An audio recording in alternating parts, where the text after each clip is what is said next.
crowd to come and voice your concerns, your questions. We don't have answers, but it's important to get the questions out there. That's why we're asking the questions, because we want answers, because we're not being told what's going on and how this is being handled. So, just make your way up towards the front so that we can get some sort of order formed.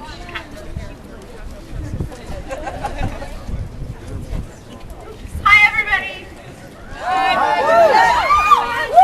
My name is Lauren Edhold. I'm an undergraduate here, and I think like all of you, I'm pretty angry.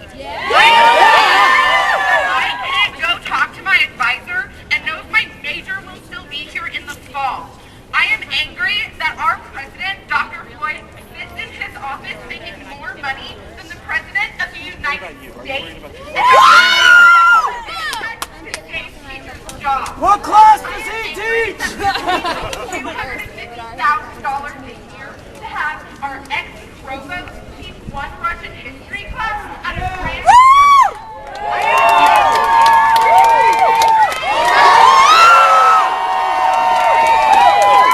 of universities around the country that are facing the same problems that we are. And instead of cutting education, they are voluntarily taking pay cuts at the highest level of administration, so that they aren't firing staff members, so that they aren't firing professors, so they're not cutting classes and majors and programs. Are we doing that here? No. Why do we have administrators making more money than the governor of our state? Why do we have athletic coaches making over $1 million a year? Sit in their offices holding meetings and more meetings and meetings on top of those meetings, discussing ways to make sure that we're safe here when we're not, making sure that we have an education here when we're not. We need to tell them that that's unacceptable. They are living in excess, and we will not stand for it. While administrators are making hundreds of thousands of dollars and cutting staff members, we cannot stand by and we cannot stay silent. I ask all of you, call Dr. Floyd. He claims to have an open door policy. Go the signs around you, read what they say, pass on the message. We need to save our education, we need to save ourselves, and we need to have a future. Okay, when I say save, I want you to say education, then jobs, then community. You got that? Save! Education! Save! Jobs! Save! Community! Save! Education! Save! Jobs! Save! Jobs! Good job! Here we go, another thing.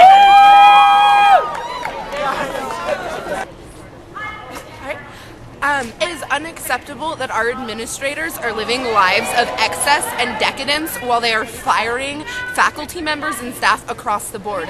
President Floyd makes over $700,000 a year. That's more than the President of the United States. We have tons of administrators making six-digit salaries, and all they do every day is sit in their office. They go to meetings, and then more meetings, and then meetings on top of those to discuss our athletic teams, and not to discuss our education, not to discuss safety on campus. They don't care about the needs of students. If Dr. Floyd gave up $100,000 of his salary, that's enough to employ 4 faculty members for an entire year.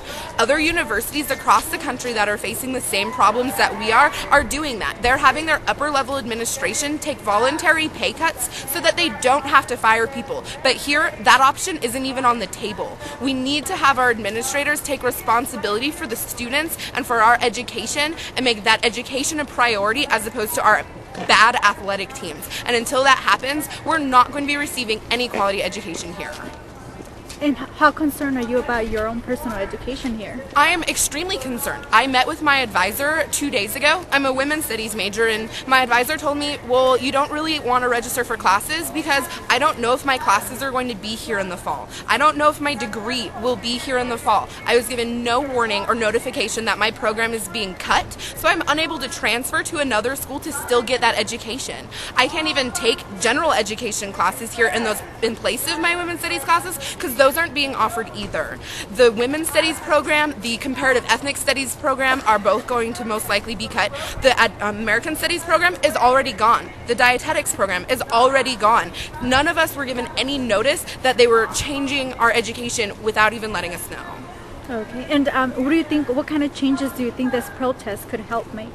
I really hope this just lets the administrators know that we're not going to sit by silently. We are not going to shut up and go into our big fancy cub and not say anything about this. We will stay out here on this mall until they decide to make fair and equitable cuts across the board, including their own salaries, not just cutting the faculty and staff members that don't have as much money to lose as they do. Okay, is there anything else that you believe it's important and would like to add? I just think it's really necessary that students know what's happening. All of these decisions are being made behind closed doors. We're a public university. We should have public disclosure on this information, and none of that has happened. I'm even on student government, and I'm still not able to get answers from the administrators on what is actually happening right now. So it's just really important that students know what's going on, step up, and take a stand. Okay, thank you very much.